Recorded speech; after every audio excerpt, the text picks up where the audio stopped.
She answering. And who am I? That's not a secret I'll never tell. You know you love me. XOXO. Gossip Girl. What's up? We got Gossip Girl, Season 2, Episode 14, The Realm of Basses. This episode starts off with the beginning of school after winter break. Jane and Eric walk to school together as Jane's decided she needs to return to Constance. Jane asks if they've heard from Chuck and all, but Eric says that he's missing since Bart's funeral, but he adds that Bart's younger brother, Jack Bass, played by Desmond Harrington, played by Desmond Harrington from Dexter, right on the screen. That's Jack Bass. Played by Desmond Harrington has been looking for him. At the Waldorf, Blair receives a letter from the Colony Club, the most prestigious ladies' club in New York, saying that they're considering offering her a membership. At the loft, Dan runs into Rufus, who is restored from a mysterious trip to find an artist. They hug. Rufus offers to escort Dan to school so they can catch up. Back at the Waldorf, Blair explains to the icon Dorota what the Colony Club is. She says that it's her first step to building a life for herself without a certain person. Of course, Chuck. But still, a life for herself without Chuck. And they're headed back to the Vanderwoodsons. At Constance, Chuck asks Jane if she's nervous about facing Penelope and the other mean girls. She admits she's a little nervous and is approached by Nelly, who is beyond ecstatic to see Jenny back. Penelope also comes over and orders Nelly to stay away from Jenny. Hazel notes that Nelly didn't bring her coffee yet, and they say they'll need to punish her. Jenny asks if they always treat her like this, and Nelly says if she ever disobeyed her, her life would be ruined if she hurries after the girls, and Jenny mentions that Nelly has turned into the old Jane. Meanwhile, Blair and the icon Dora arrive outside the Vanderwoodsons just as Jack pulls up in the Bass limo. He greets Blair, who ignores him and says she's only interested in seeing Chuck. Jack turns the limo and pulls out Chuck, who's clearly intoxicated, unclean, disheveled, and Jack tells Blair and tells Chuck's teachers that Chuck is taking a day off, or a personal day, before helping him inside. Blair suddenly notices the icon Dorota next to her, and she tells icon Dorota to return home and get ready for her party. Meanwhile, Dan and Rufus arrive at St. Jude. Dan goes to school and Rufus gets a call from someone at another adoption agency in Boston. She informs him that they have no record of any adoption, and it's most likely a home adoption. Totally messed up my page.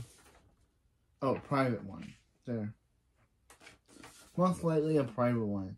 So his best option is to check with the mother who gave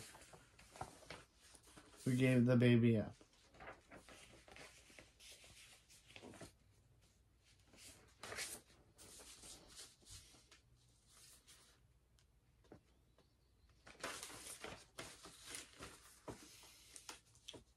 Who gave him up. Inside, Dan runs into Serena. She tells him that she returned from Buenos Aires a day and that she broke up with Aaron. Yeah. Again, as I said in the last video, that whole thing was completely pointless. I can't say that. But yeah, in the books, Aaron and Serena have a better breakup. He breaks up with her because she says she loved him on a t-shirt at a fashion show. But in the show, they're like, we're just going to have him say he wants to be with her. But then by next episode, Serena comes back to say, yeah, that whole thing, her telling him that he hopes they have a future together is kind of pointless because she broke up with him before they went on their flight. We'll never know why she did that. Of course, I know why. So the writers could forcibly have a reason for her and Dan to get back together.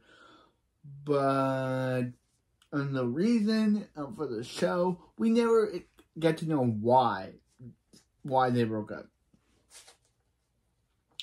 Yeah, she also says that when she landed, she got an email from Lily saying she and Rufus will never be together. Dan asks why she didn't call her back while she was gone. She answers that she wasn't sure how he felt once the dust settled. Then they share a kiss because again, Aaron was just there so he could be with Serena and then break up their off screen so the writers could be like, look, Serena's single, Dan's single, let's have them get back together even though it makes no sense and she literally doesn't even have any, like, isn't even bummed that she broke up with Aaron. Like, no, she's not. Like, she returns to Buenos Aires and she's, like, not sad. She's not upset that she did it. Nope, she just gets back together with Dan. This feels like Smallville levels of why. Like, remember in season 5 of Smallville, where Lana totally got back together with Clark without literally not even grieving over the death of Jason Teague, her previous boyfriend? Yeah, this feels like this. Serena just gets back together with Dan without even having a minute to want to be like, maybe they shouldn't do it. She maybe needs some time to get over Aaron. But no, she and Aaron break up. She comes back, and then she's like, I'm going to tell Dan about this, and then we're immediately going to get back together. This show is really weird.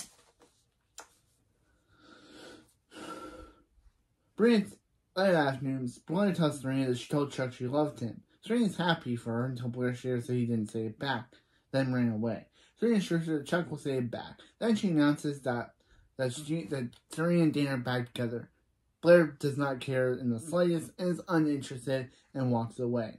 Dan asks Serena to spend the afternoon with him.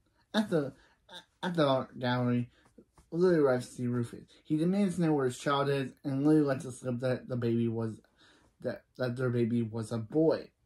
Rufus tells her that being a father is who he is, and she can't take that away from him. She says sorry, but she can't help him, and he realizes that he'll find their son without her help, and walks away. At Pinkberry, Jane and Eric watch as Penelope, Hazel, and is abused and overworked Nelly.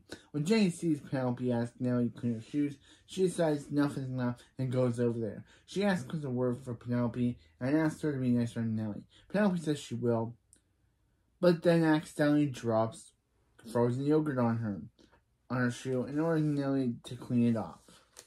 Because Penelope is probably like a 20-year-old woman in real life playing a 16-year-old bully. Playing a 15 to 17-year-old bully. With Nelly attempts to clean it up, which she attempts to do by using a napkin. Says it'll make smudge and use her finger. As she's about to, Jane grabs Nelly by the wrist and escorts her out. Back at Constance, Blair sees Chuck lighting up a joint in the courtyard. She doesn't put it out, but he ignores her. She says she looks into his eyes and orders him to look at her, but when he does, she's shocked by what she sees. She asks who is he, but before he can respond, Headmistress Queller appears and notices joint. At the loft, Rufus arrives home to find Dan and Serena making out. They reveal they're back together, and he says it's time for her to go home. At Constance, because of course, literally, why would he want to see Serena there? Literally, Louis just denied him the fact to find out more about his son. So seeing her daughter there is kind of like, yeah, go home, Serena. I don't want you with my son right now because the fact is that your own mother just denied me the access of learning more about their son. Of course, Serena doesn't know this, but neither does Dan. But the fact is, at Constance, Blair, Jack, and Chuck sit down with Headmistress Queller to discuss Chuck's punishment. She argues that Chuck has been through enough ordeal. Blair tries to argue that Chuck has been through an ordeal and can't be responsible for his actions due to the past month. The Headmistress considers it and asks Chuck if he promises he would never do it again. Chuck sarcastically says He would do anything for the headmistress, and then lights up a joint.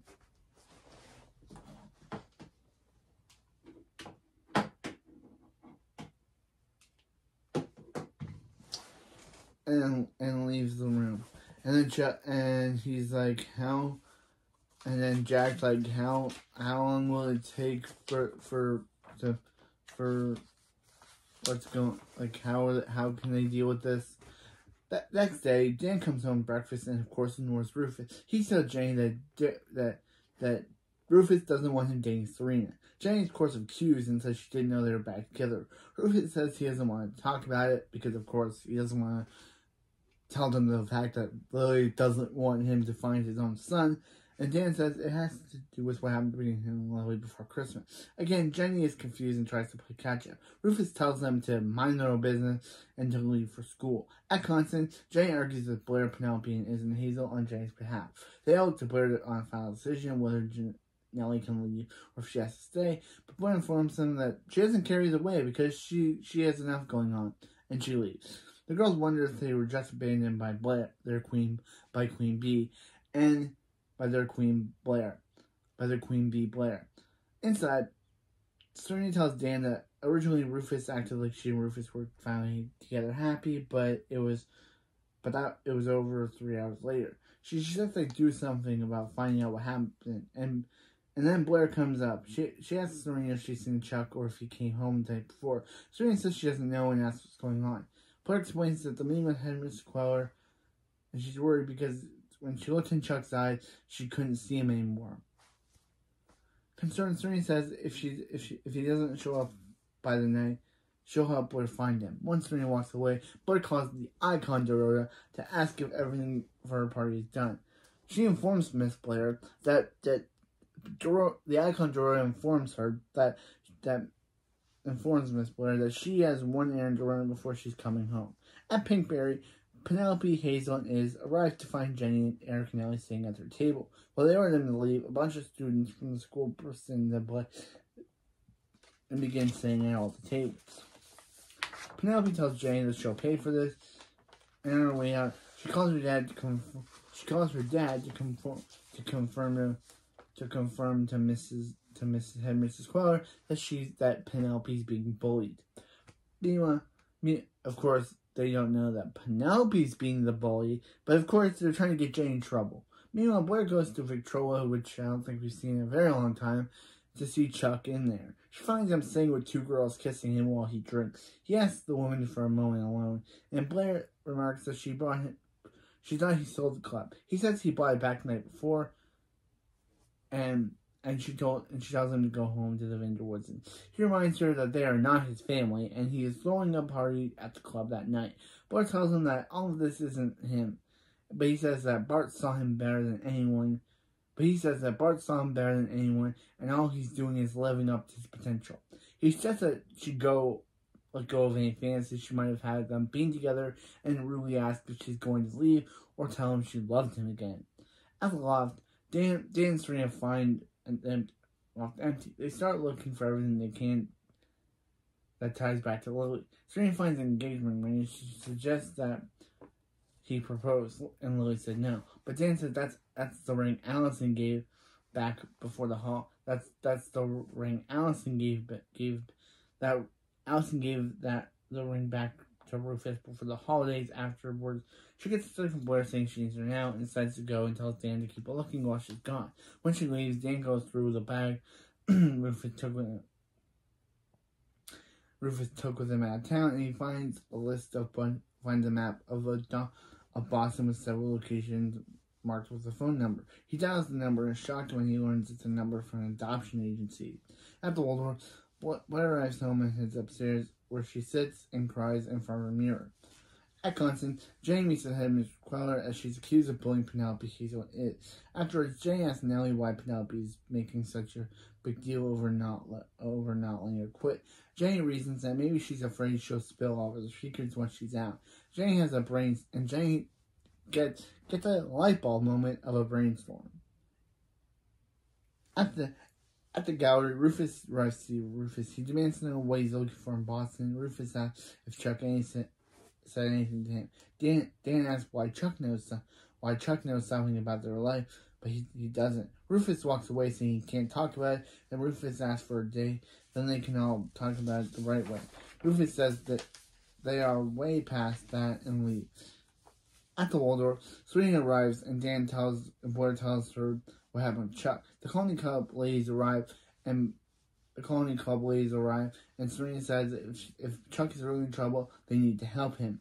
Blair tells her that Chuck doesn't want her help and goes to greet the women. Serena then, of course, mad that Blair's blowing Chuck, mad that Blair is not doing anything to help Chuck, leaves the apartment. Meanwhile, Dan goes to leaves the apartment either way, but I think she's more mad that Blair won't do anything to help Chuck. Meanwhile, Dan goes to Chuck's party at Victrola to find out what he knows. Chuck says that while he was going to keep Lily's secret, he'll tell Dan to make them even. After Dan killed the arson story on Park, he informed him that Lily had Rufus's baby before giving it up to adoption. With the help of lying, manipulative grandma stalker Cece. He continues that Serena is the other person who should know, but once she finds out, her and Dan's relationship is over. Back at the Waldorf, he says their relationship, and I think he means by Dan and Serena's relationship is over. Back at the Waldorf, one of the Colony Club ladies asks Blair if that was Serena who was there. They make some rude comments about Serena and about her, and Blair says Serena is an ex-friend, as Serena can't approve of her lifestyle. The woman begins to talk meanly about Bart and Lily before moving on to Chuck. They ask if Blair has anything to do with Chuck, and she hesitates before saying up, saying that she has to go save. That she finally realized what she must save Chuck. She adds that Serena and Lily are wonderful and kind people before leaving the women behind. You go, Blair. Don't let these women talk about your friends and your friend's mom like that. You go, Blair. Back at Victrola, Eric comes up to Chuck and walks him back. He asks him to come home, but Chuck says he's only going to the rooftop before telling Eric it was nice having him as a little brother. Eric then gets a text from Jenny asking where he is. He walks out to find Penelope, Hazel, and is looking for Jane. They ask where she is, and she promptly walks up with Nelly. She explains that she wrote a Gossip Girl post that contained all their secrets, and she's going to send it unless they leave her and Nelly alone. Penelope admits that she wins, and they begin to regard her as their new queen. Confused, Jenny thought that if they did all this to become they thought she did all this to become queen, and they say, yeah, they thought she did all this so she could become the next queen after Blair, the new queen of Constance. Jane confesses, and she's amused that Jane would want to be a queen when she returned. So she did so in intent to move higher in the ranks past the other girl. Jane's shocked that Nelly played her, because I was shocked. I can't believe Nelly pretended to be Jane's friend like that. And Nelly apologizes before running back and joining and reclaiming her old spot with the other girl. Jane notes that nothing has changed, but Eric says that Jane says that nothing has changed because Nelly's willingly gonna go back with Penelope, Hazel, and Iz, even though they're mean to her. But Eric says it has. Eric adds that Jenny has changed. Jenny changed. They agree to ditch the party in favor of getting hot chocolates together, like best friends would. At the Vanderwoodens, Rufus arrives to see Lily. He tells her that Dan knows about the child and that he will probably tell Serena. Lily worriedly asks what she do if Serena and Eric hate her, since she knows Rufus hates her too.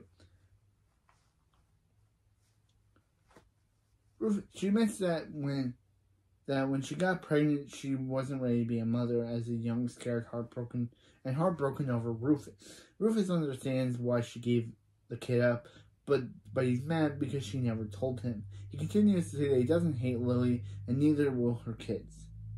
But he adds that it's time to process what she had 20 years to process. But he needs to process what she had 20 years to process herself. Back at Victrola, Dan and Serena see each other, and they're both there to see Chuck. Dan and Serena for a moment talk privately, and she agrees. Meanwhile, Blair runs into Jack, who is drunk. Eric walks by, and Blair asks if he's seen Chuck. Eric says that Chuck says he had.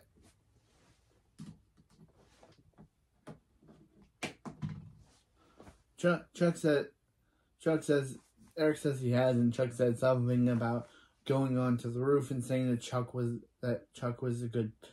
Eric was a good brother. Blair deducts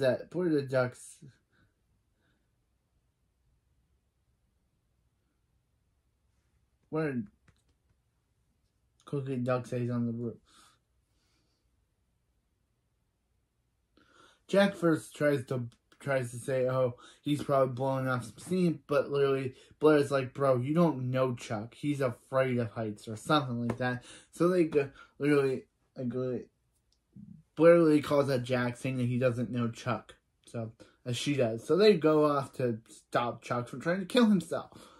Because, of course, he's drunk, dancing alone drunkenly, hoping that he falls off the roof and kills himself. So they have to stop him and save his life. So they go,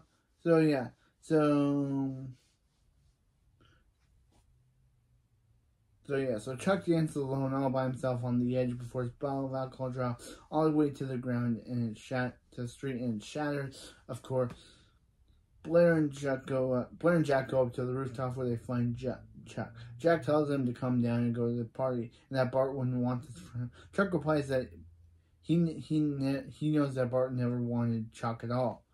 He yells into the night that no one cares, and Blair comes forward saying that she cares, and she always will. She reaches out for his hand and helps him down the edge. Once he's down, he collapses into her arms, and she holds and comforts him. This is a nice moment. Downstairs, Dan is about to tell Serena when he gets about Rufus and Lily's child, when he gets a call from Rufus, who informs him that he and Lily are leaving for Boston that night to find their son. He asks Dan not to tell Serena, as Lily wants to tell the kids herself. Dan agrees, and they hang out. In the front, Jack pushes Chuck in the limo and tells Blair that he's better keeping an eye on, that he's better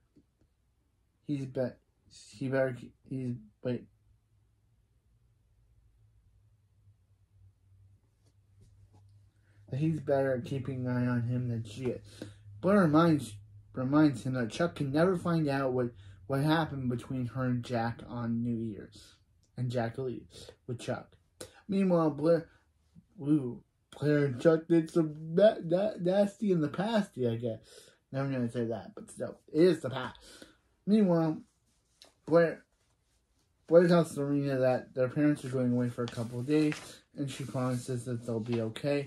Back at the Danger Woods building, Rufus gets into a car with Lily, and they leave together, ending the episode. Wow, really good episode. We got the introduction of long-standing character Jack Bass. We had Lily. We had Dan finding out about Lily and Rufus' son. Lily and Rufus going to find their son, and I guess something happened between Jack and Blair in the past on New Year's. In the past. That Blair doesn't want Chuck to know. So, yeah. That's it for this video. And Jenny thought that she had Nelly, that she was able to set up Nelly, only for Nelly to reveal that she was actually playing Jenny because she thought Jenny would become queen, and immediately after she goes back to the other girl, who probably continue to bully her because, again, I don't know I never got why Nelly's in this show. She serves no purpose. Man, that's why they got rid of her in season 5.